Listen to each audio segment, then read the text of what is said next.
loved, the favorite weatherman in Nairobi, in Kenya, Ngwata Francis, will be gracing the studio later on this bulletin. But first, let's look at the highlights for today.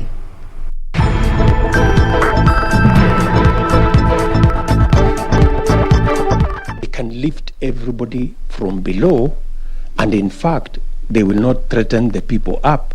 In fact, they will anchor the people up better. And that is why we are talking about bottom up. Wooing the mountain, DP Ruto meets a section of Mount Kenya leaders as he sells his bottom-up economic model. Sisi tukishika tamu ya utawala hawezi wataingia ndani wote. And I've given you my vision of a country that is ruled through discipline and order. And I want to be the person who does that.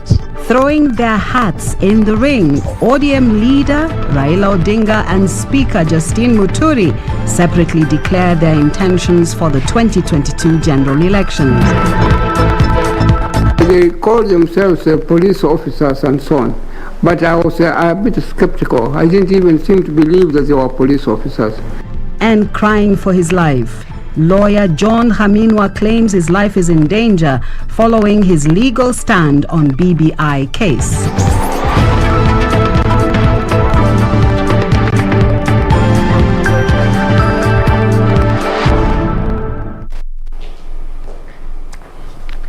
Thank you so much for joining us on the Legends edition this Saturday evening. My name is Catherine Kasavuli and this is the KBC Channel 1. Our sign language interpreter is Byron Aboli. And on to our news today. Deputy President William Ruto says he is committed to fighting poverty in the country and he has a solution. Speaking at a meeting with leaders from Mount Kenya at his current residence, Ruto said through the bottom-up economic model, millions of Kenyans at the base of the wealth pyramid will have their lives uplifted. Deputy President William Ruto hosted over 200 MCAs and a number of members of parliament from Mount Kenya region in his camp to discuss how to revive the economy. The Deputy President promoting his bottom-up economic approach, saying it is the only remedy in alleviating poverty among Kenyans. Some of the problems we have in Kenya are because there are leaders who do not want everybody to get something.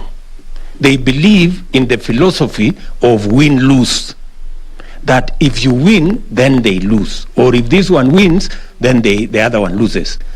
We want to tell them there is a higher philosophy called win-win. We can lift everybody from below, and in fact, they will not threaten the people up. In fact, they will anchor the people up better. Ruto called on leaders to embrace the win-win philosophy so as to accommodate everyone and ensure the poor are empowered economically for a better Kenya. The Deputy President calling on leaders to work together to transform this country. Kevin Washira for Legends Edition. ODM leader Raila Odinga has given the strongest hint yet that he may throw his hat in the 2022 political contest. Speaking in Mombasa on Saturday, Raila said he will prioritize the war on corruption, urging Kenyans not to fall prey to corrupt leaders who are hell-bent on conning their way to power. After keeping the country guessing his next political move, Raila Odinga has hinted that he may be on the ballot come 2022. Wezi ambao natakana wawe shimulatewa. Wanatembea na mahelikopta kila mahali kuja hapa kutoa pesa pande hii, pande hii, pande hii. Hii ni taifa gani? Hii ni taifa gani? Sisi tukishika tamu ya utawala hawezi wataingia ndani wote. Raila taking a swipe at a section of leaders accusing them of political chicanery. Tunataka kuona kama pesa yetu inakuja, hatutaki kuona kama hazina yetu inavuja Watu wanabeba pesa na magunia na upande wanaishi wanahangaika, hakuna matibabu. It is the first time the ODM leader is talking about the 2022 presidential contest after spending months marketing the BBI. As Odinga teased his political ambitions, Mombasa Governor Ali Hassan Joho was sending a message to his detractors. Mwaka wa 2022, mutanihisabu my friend. Mutanihisabu. Na sababu yangu, nataka kushirikiana na Wakenya wengine kuboresha hali ya maisha ya Mkenya, kuboresha hali ya uchumi ya Wakenya, kuunganisha jamii ya Wakenya, kupatiana huduma kwa Mkenya. You don't form government because you just want to be popular, my friend. You form government to be able to respond to the needs and the demands of the people of Kenya. The Mombasa governor has in recent months indicated his intention to position himself for greater political calling post-2022. Reporting for Legends Edition from Mombasa County, I'm Michael Mondiga. National Assembly Speaker Justin Muturi has announced he is going for the top job in next year's general election. This, Muturi says, is so as he can fix the country and restore social order. He was addressing more than 200 bishops and clergy under the banner of all Pentecostal clergy from Embu County. Muturi regretted that many officials entrusted by Kenyans to serve them in the public service had since vacated their responsibility or abdicated their responsibility, and recalled hanging of the coat in the office by public officers who would be out on personal errands. He urged the clergy to continue praying for the country to remain peaceful and stay on the course of development. And I want to be the person who does that. Amen. And you are not going to do it when you are number 2 or number 3. You can only do it when you are number 1. Amen. You don't have to know anybody, anywhere. You must restore dignity and integrity in the management of the affairs of this country.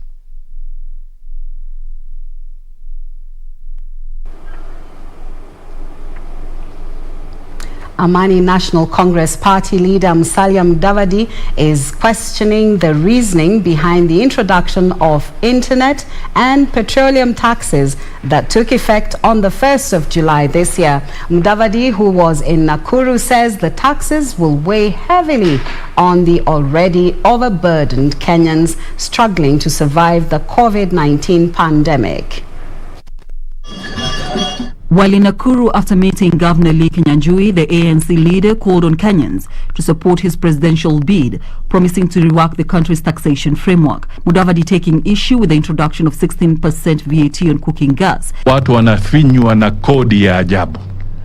Yule mama ambaye anatupikia chakula kwa boma, sasa mtungi wake wa gas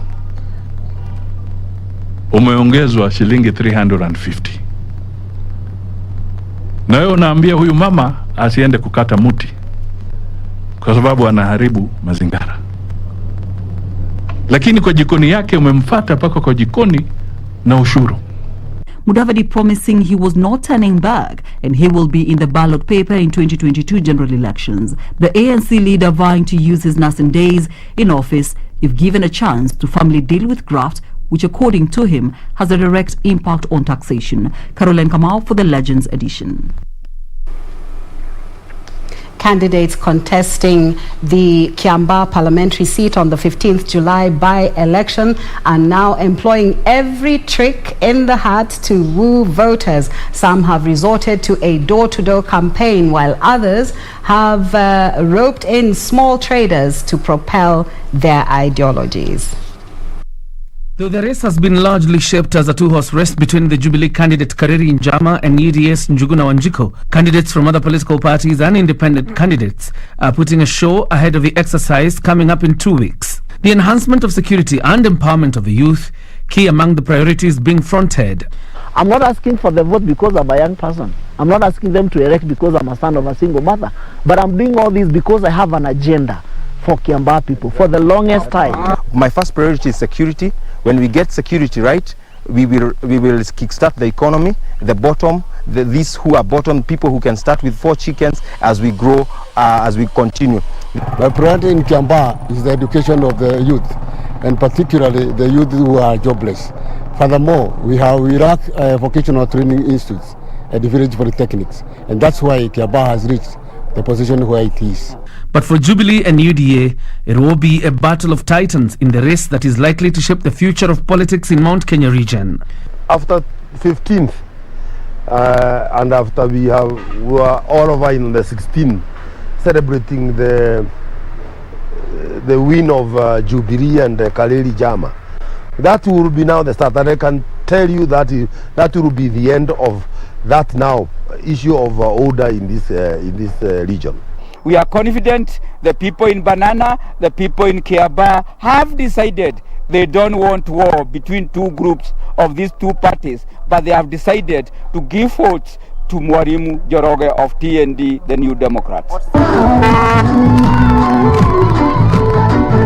In the meantime, former Majority Leader Aden Duale now says the bid by BBI proponents to create 70 extra constituencies is no longer feasible, as it would be barred by constitutional timelines. Duale says by the time the appeal judgment is delivered on the 20th of August, the clock to the 2022 election will have already ticked. Article 89, sub-article 3 of the Constitution is very clear and has expressively stated in Article 89.3 that IEBC, the Independent Electoral and Boundaries Commission, has the powers to do delimitation of boundaries of constituencies. John Jacob Curie, The Legends Edition. Lawyer John Khaminwa has called on the Inspector General of Police to ensure all the lawyers who appeared in the BBI hearing to be protected. This comes after 2 men claiming to be police from the anti-corruption unit went to his place today in the afternoon. A day after the wrapping up of the BBI hearing, lawyer John Khaminwa is now calling on the Inspector General to ensure all lawyers who are involved in the BBI hearing are safe.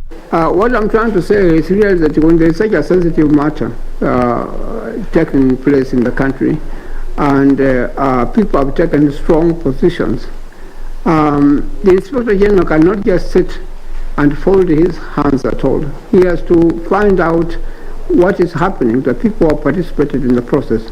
This comes after 2 men allegedly went to his residence on Saturday afternoon claiming to be police officers. They are not very properly dressed in an impressive manner, and I was very suspicious of them. I got the impression that they call themselves police officers and so on, but I was a bit skeptical. I didn't even seem to believe that they were police officers. And they said they were from the anti-corruption agency. Khaminwa has termed the ordeal as intimidation since the case has drawn interest from so many people across the world. And I don't think the role of the Inspector General should stop there. He should go a step further and see that the lawyers also who live in the country or who live in Nairobi and so on, their security is taken care of. The seasoned lawyer says he has handled cases that have attracted great attention, such as the Kenneth Matiba, where he was detained after high authorities. What I'm trying to say is really that when there is such a sensitive matter taking place in the country, and people have taken strong positions, the Inspector General cannot just sit and fold his hands at all. He has to find out what is happening, the people who have participated in the process. Lawyer John Khaminwa maintains the family stands with the submissions he gave on Friday before the Court of Appeal. For Legends Edition, I'm Serafina Robbie. 1.74% of Kenyans have been fully vaccinated against COVID-19. The Ministry of Health says that out of the over 1 million vaccine doses administered so far, 452,718 are second doses. Kenya's COVID-19 positivity rate stood at 6.5% on Saturday, following the confirmation of 531 new cases. The Ministry of Health says 20 more patients have lost their lives, while another 276 have made full recovery. 1,144 are currently admitted in hospital, 124 of them needing intensive care. Meanwhile, 5,785 patients are being monitored at home under the home care program.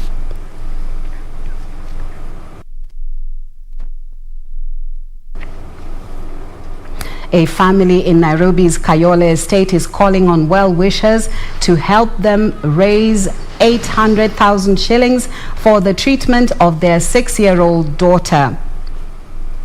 Vanessa Ahutu is ailing from a patent ductus arteriosus, a condition characterized by irregular supply of blood in the body. The family says it is running out of time as Vanessa risks losing her vitals such as vision and hearing abilities.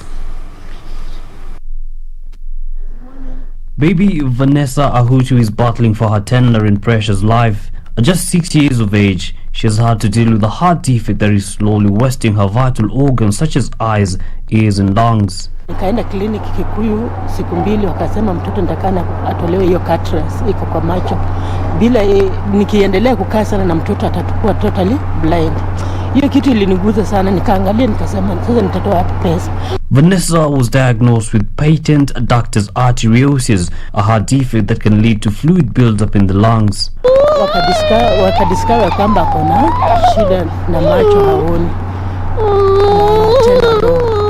From there nikaanza tu clinic, na hiyo wakati nilikuwa nimekaa kwa wenyewe karibu miezi 5 hivi, nikienda Kenyatta clinic nikirudi. Miriam Leovuli says she had been in and out of hospital seeking help for her daughter and is in need of 800,000 shillings for Vanessa's treatment.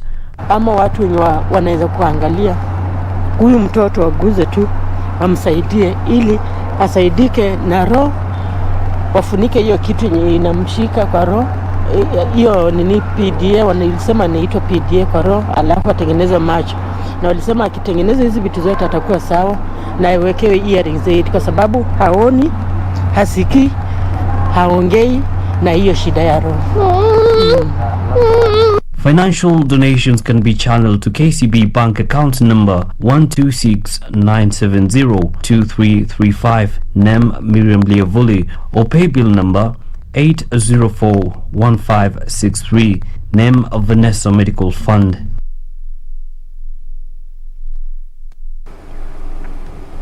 You are watching the Legends Edition, and please do remember Ngwata Francis is your guest today. He is your legend tonight. So stay tuned and listen to the weather forecast.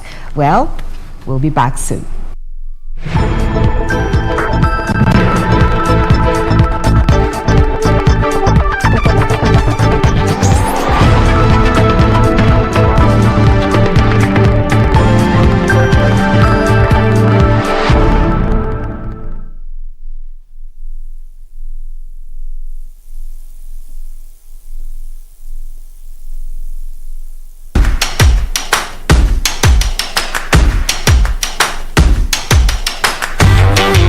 The future of money is simple, like unlocking possibilities with a smile and having the world in the palm of your hand.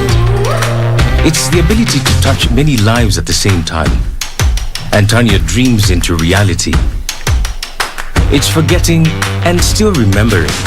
Simple is having everything that you love in one place. From the ticket to your next meal, to your ticket to the next holiday. It's an easy way to ask for a boost when you're low. And keeping track of everything on the go. The future of money is simple, and it's here. Download the new M-Pesa app today. Sasa Sasa hii ng'ombe ni yako. Asante. Hii ng'ombe itatoa maziwa mengi kabisa. Sasa shida ya school fees imeisha. Jen, chukua hii. Hebu nikuulize, hii maneno nasikia ya bima ya elimu inaweza kuwa namna gani mtu anachukua? Process ya kuchukua insurance cover yote ni rahisi. Hata niko na cover ya gari yangu. Kwanza unajaza proposal form kama hii na uijaze wewe mwenyewe, na kama haujui kusoma uijaze na mtu unayemwamini. Hakikisha ile majibu umepatiana ni sahihi na ni ya kweli. Pia thibitisha insurance cover imeangalia masilahi yako, na usiwahi sign proposal form ambayo haijaandikwa kitu chochote. Pia ukumbuke kujitolea photocopy yako. Sasa wacha nianze hiyo process. By the way, ukisubmit hiyo proposal form uhakikishe umepatiwa policy document. Uisome na uielewe. Hiyo ndio thibitisho ya kuwa una bima. Asante sana. Ujumbe huu umeletwa kwako na IRA.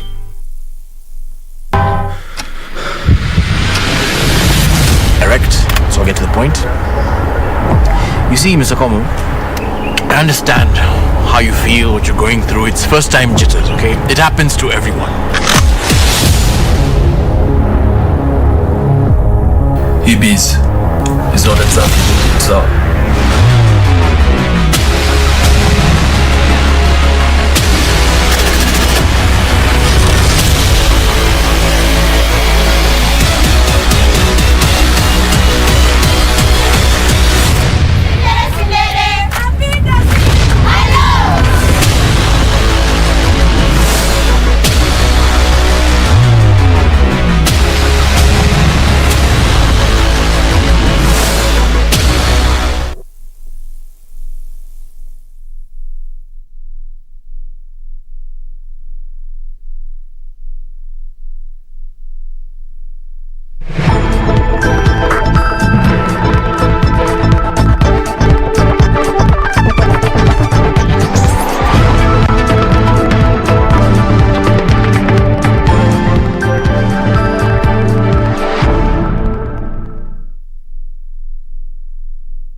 Good evening, viewers, and welcome to the Weather Forecast. My name is Ngwata Francis. It's been quite hot and dry in most parts of the country during the World Rally Championship. But currently we are seeing a very, very big change because the cold season is now trying to set in. And this we are going to discuss very, very clearly from the weather forecast that we're going to see on our weather map.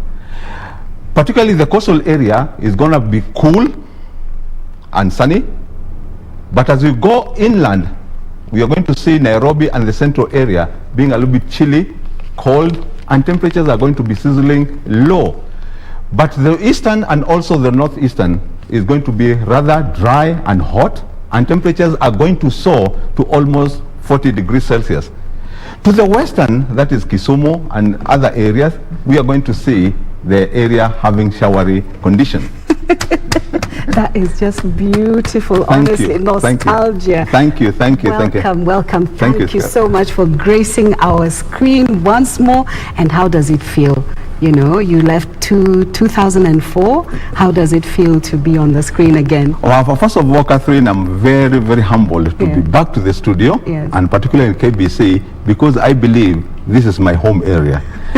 First of all, I can see quite a number of changes, okay, in the studio, and virtually even the technology itself has changed. Okay, I can see also quite a number of decor, and this is really beautiful. Thank you for the compliments. Please, this is your home, it's my home also, so please have a seat. Okay, thank you, Catherine. Thank you. So Ngwata, who is Ngwata Francis? Ngwata Francis is just a small young man who was born and brought up in Nairobi, was schooled in Nairobi, went to the university here in Nairobi, and employed by the Kenya Meteorological Department way back in 1984. Oh, wonderful. Okay? Yes. And I retired way around 3 years back, around 2019.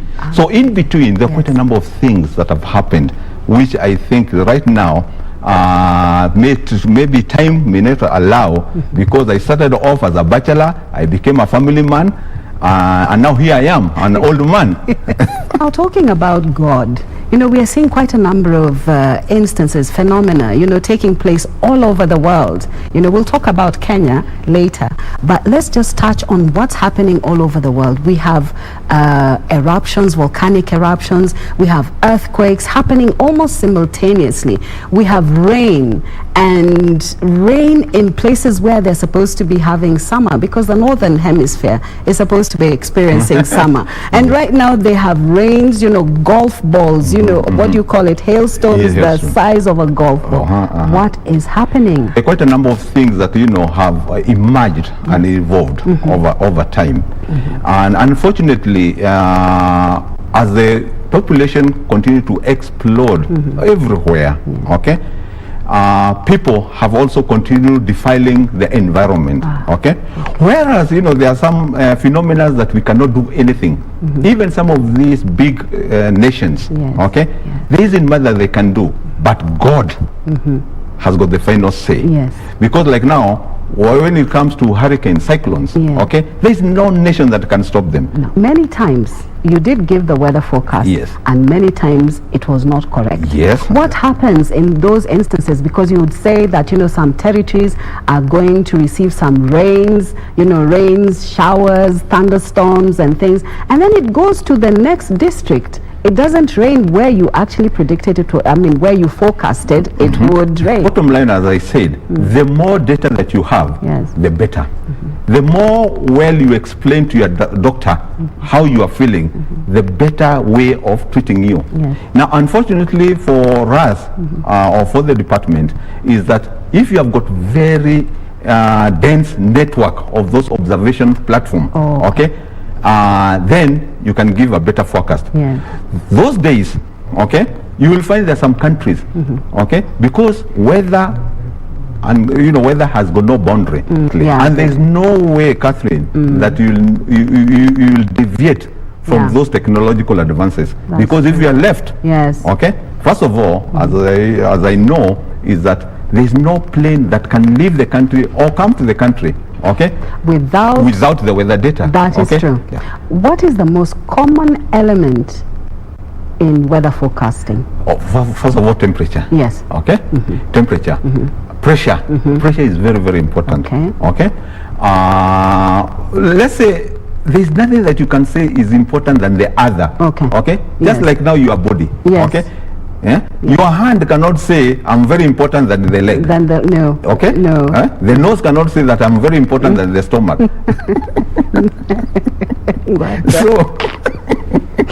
So you find that, you know, each and every element, okay, is as important as the other, depending on what you want to come out. Let's talk about acid rain. We see this quite a lot in developed countries.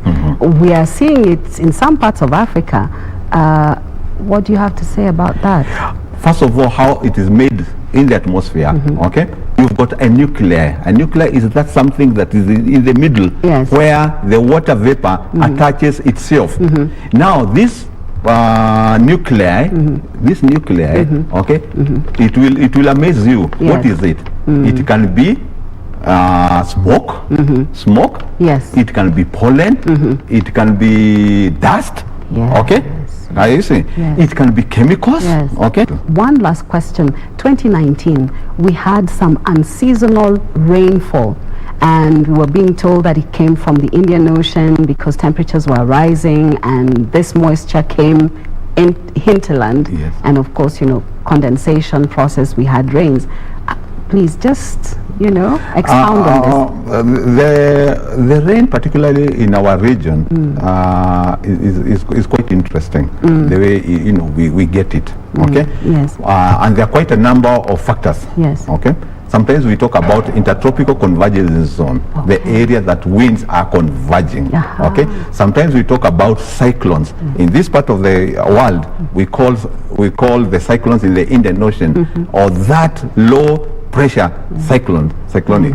But the cyclone and in America we call it hurricane. Yes, hurricane. yes, Okay. yes. So depending on where the track of this cyclone is, okay, it can hit us or not hit us. Okay. Around that time you are talking about, now it was very conducive. Okay. It hit us. Okay. Well, thank you. Thank you so much. Thank you so very much. This is a very big subject. We will actually take like 2 days just analyzing weather forecast. Oh my goodness, viewers, I am so sorry we have to go. This has been Ngwata Francis on Legends Edition. My name is Catherine Kasavuli. I feel so honored to have hosted you on this show, and thank you so much for coming. So we'll be having another guest next week, and we want you to tell us who you would want us to feature on the Legends Edition next week.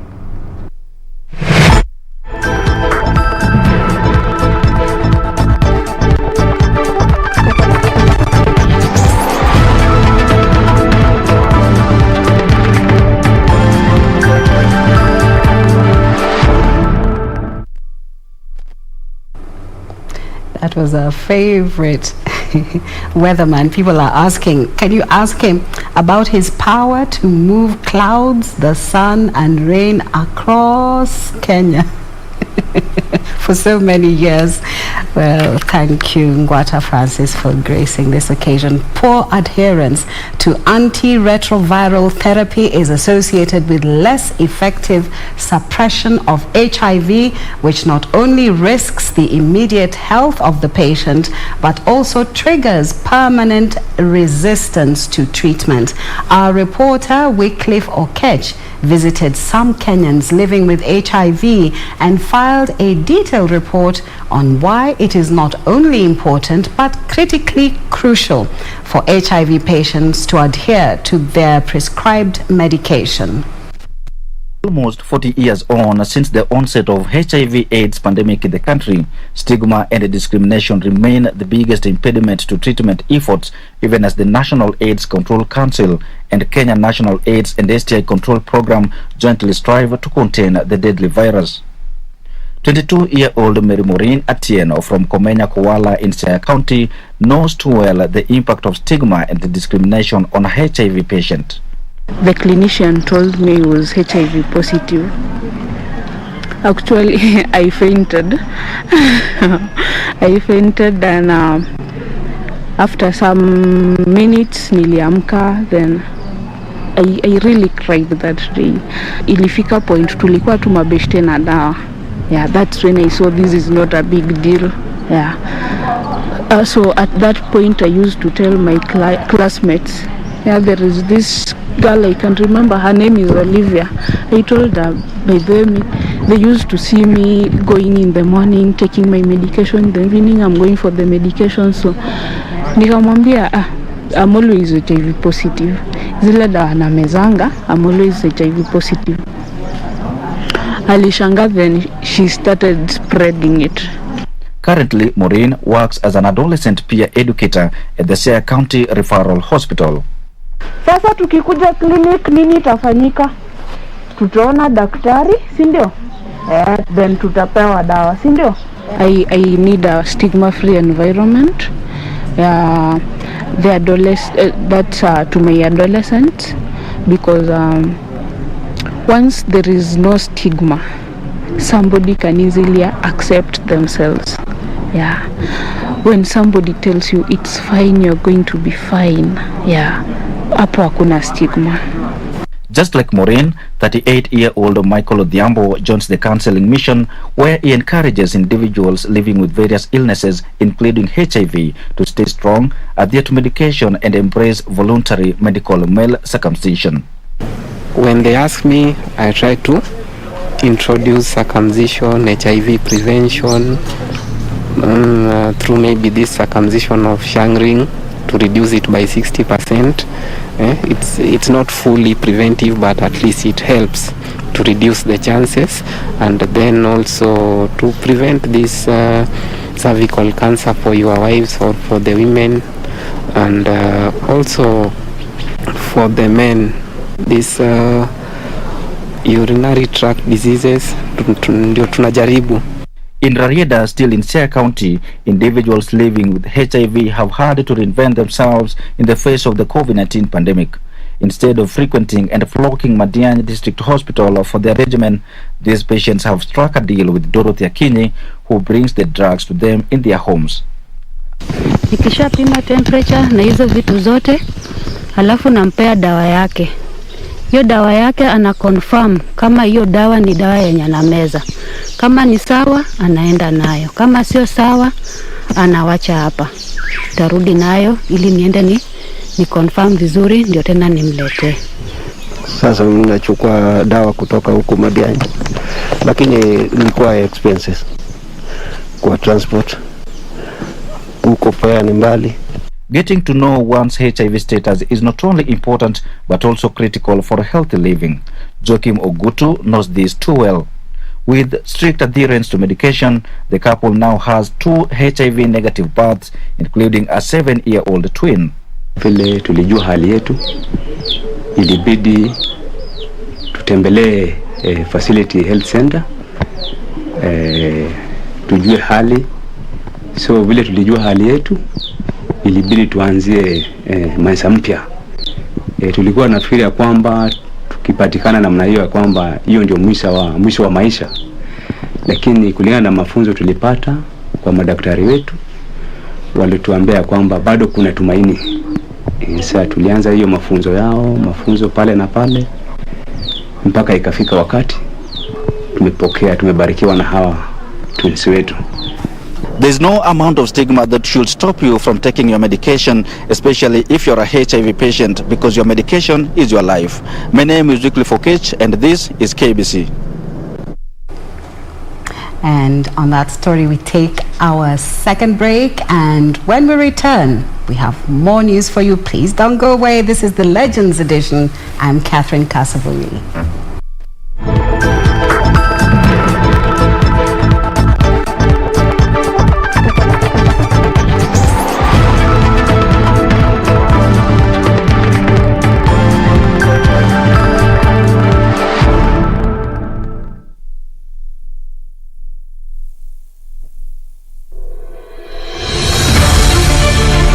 If you have been in contact with someone who is suspected or has tested positive for COVID-19, self-quarantine for 14 days and call 7194 for help.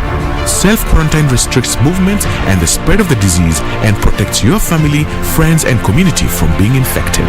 During self-quarantine, you are advised to stay in a separate room, disinfect surfaces and clothing with appropriate disinfectant, avoid sharing household items, including utensils, towels and beddings, do not receive visitors, wear an appropriate face mask if you must be around other people. COVID-19 is preventable. Protect yourself, family and the community. This message has been brought to you by the Government of Kenya and its partners.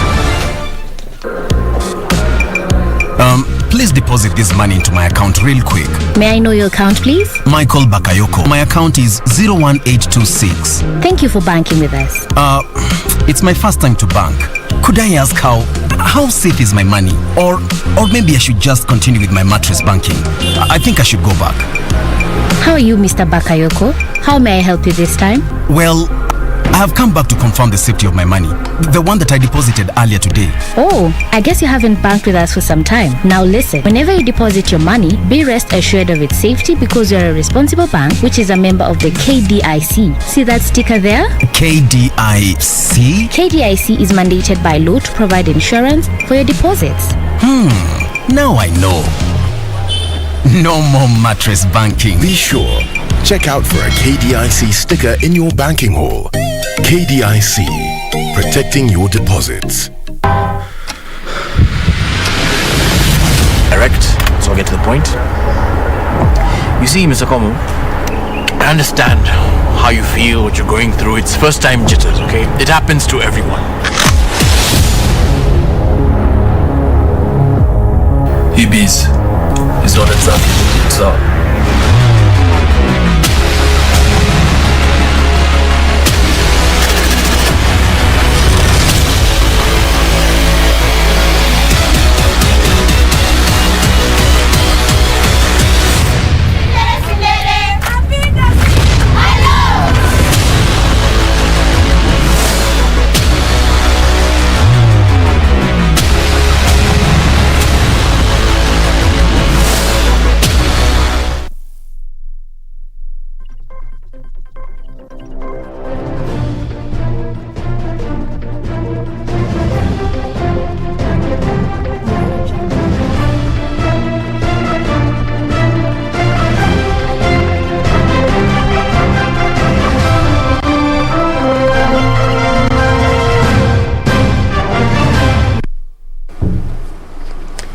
And now on to sports news tonight. Visitors Madagascar trounced Kenya Lionesses 27-15 in their Test Rugby 15-a-side match played at the Nyayo National Stadium.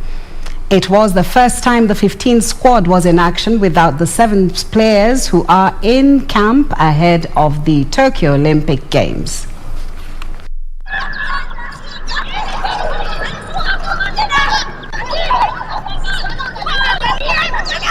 The Lionesses, who were without their Kenya 7 stars, struggled to settle in the match as Madagascar avenged a 35-5 loss in 2019 at the African Women's Cup come 2021 Rugby World Cup qualifiers in South Africa.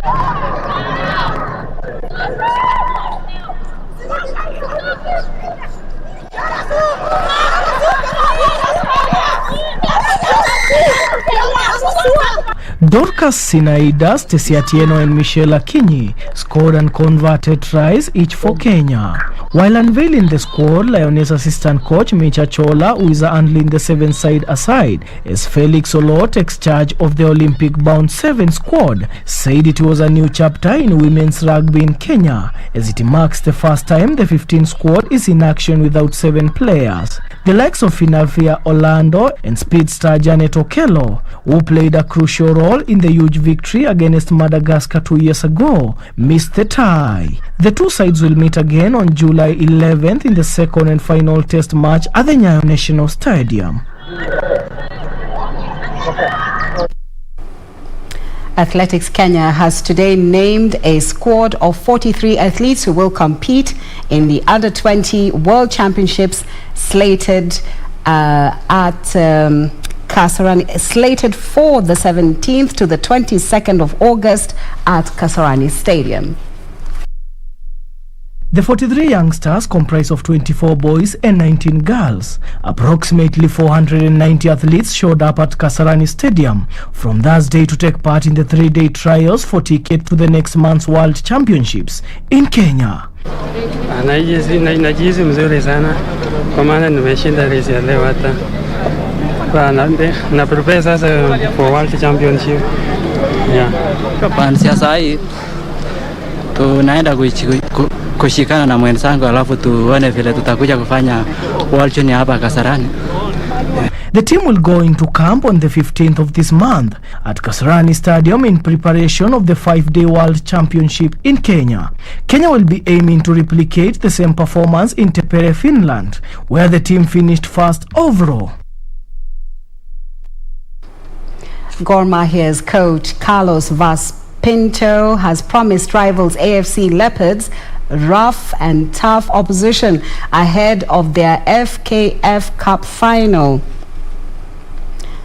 The match, a repeat of the 2013 edition won by Leopards, will be hosted at the Nyayo National Stadium. Kogelo and Ingwe qualified for the final following victories over Bidco, United and Equity respectively.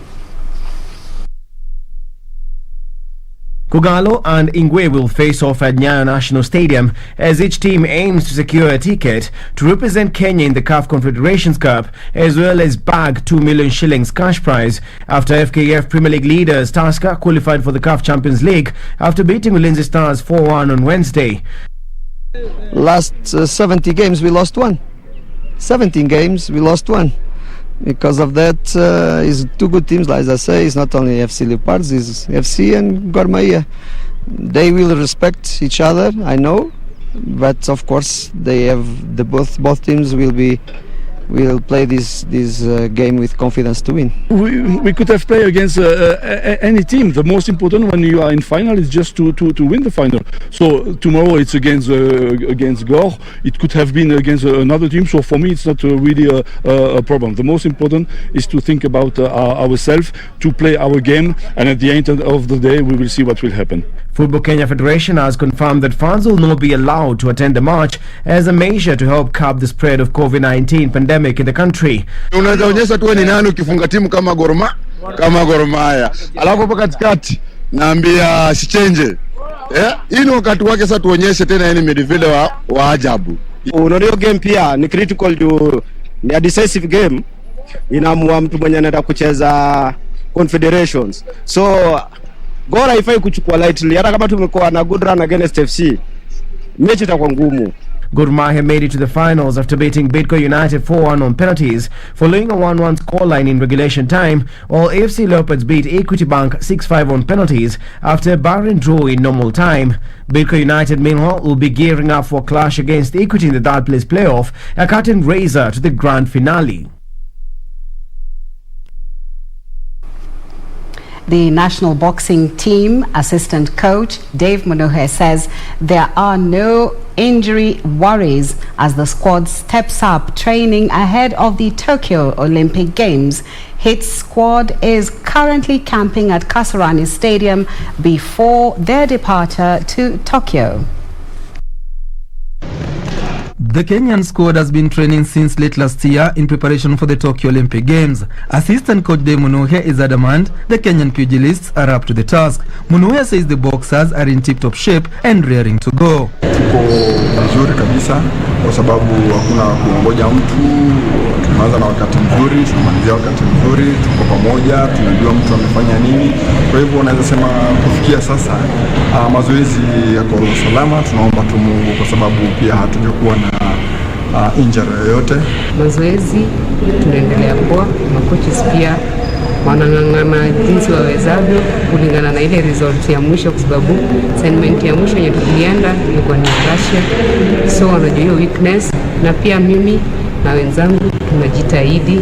The tactician says the Zone 3 Boxing Championship in the Democratic Republic of Congo and the Konstantin Krotkov Memorial Championship in Russia give them a good platform to prepare for international assignments. Kenya will be represented at the Tokyo Olympic Games by 4 boxers: Captain Nick Okoth, Elia Joey, Christine Ongare and Elizabeth Akinyi. His squad is expected to leave the country on July 18 for Tokyo, Japan.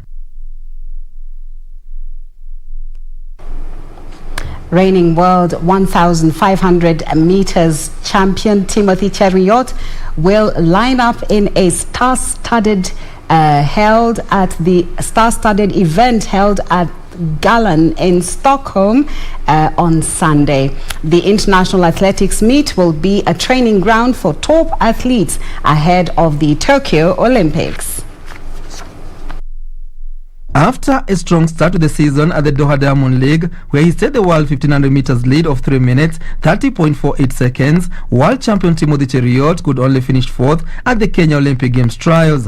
He will be looking to bounce back from that as he returns to Stockholm after his wins in the past 2 years. Cheruiyot will take on a field featuring Qatar's Adam Ali Musab, who ran 3 minutes 32.41 seconds earlier in the year in Doha, and Kenya's world indoor 3000 meters bronze medalist Bethel Birgen and Spain's Ignacio Fontes.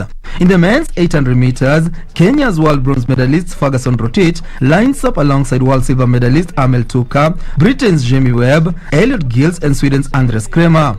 The women's 3000 meters steeplechase includes 2015 world champion Ivan Kieng and world record holder Beatrice Chepkoech, who finished top 2 in Kenya's Olympic trials, and Germany's 2-time world medalist Gesa Felista Kroos. Formula One champion Lewis Hamilton has signed a new 2-year contract with Mercedes that will keep him with the team until the end of the 2023 season. It is the second contract Hamilton has done with Mercedes Max Verstappen in a hotly contested championship battle between the two.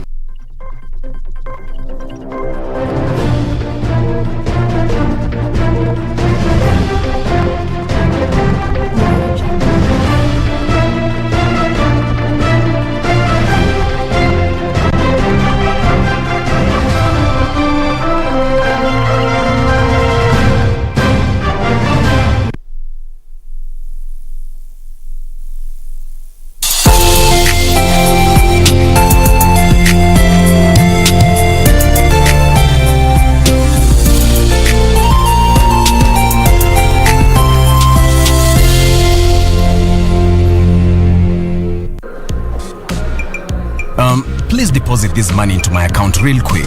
May I know your account, please? Michael Bakayoko. My account is 01826. Thank you for banking with us. It's my first time to bank. Could I ask how safe is my money? Or maybe I should just continue with my mattress banking. I think I should go back. How are you, Mr. Bakayoko? How may I help you this time? Well, I have come back to confirm the safety of my money, the one that I deposited earlier today. Oh, I guess you haven't banked with us for some time. Now listen, whenever you deposit your money, be rest assured of its safety because you're a responsible bank, which is a member of the KDIC. See that sticker there? KDIC? KDIC is mandated by law to provide insurance for your deposits. Now I know. No more mattress banking. Be sure, check out for a KDIC sticker in your banking hall. KDIC, protecting your deposits.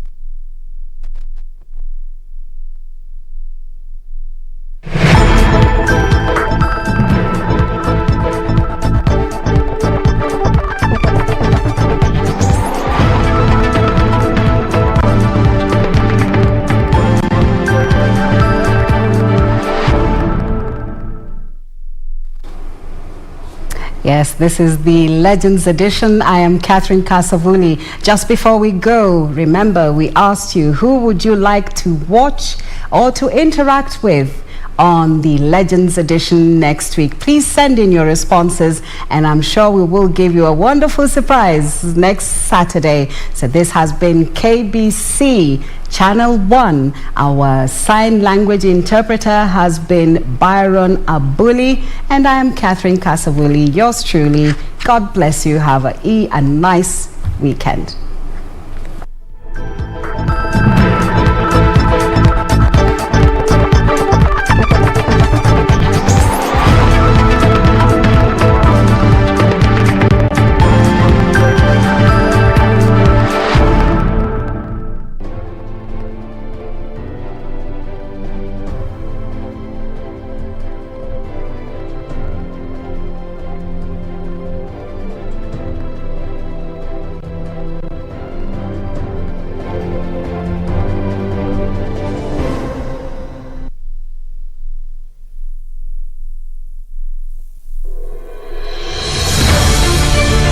Virusi vya korona huenea unapokaribiana na mtu aliyeambukizwa kupitia matone, haswa wakati anapokohoa au kupiga chafya, na pia kwa kugusa sehemu au vifaa vilivyo na virusi hivi.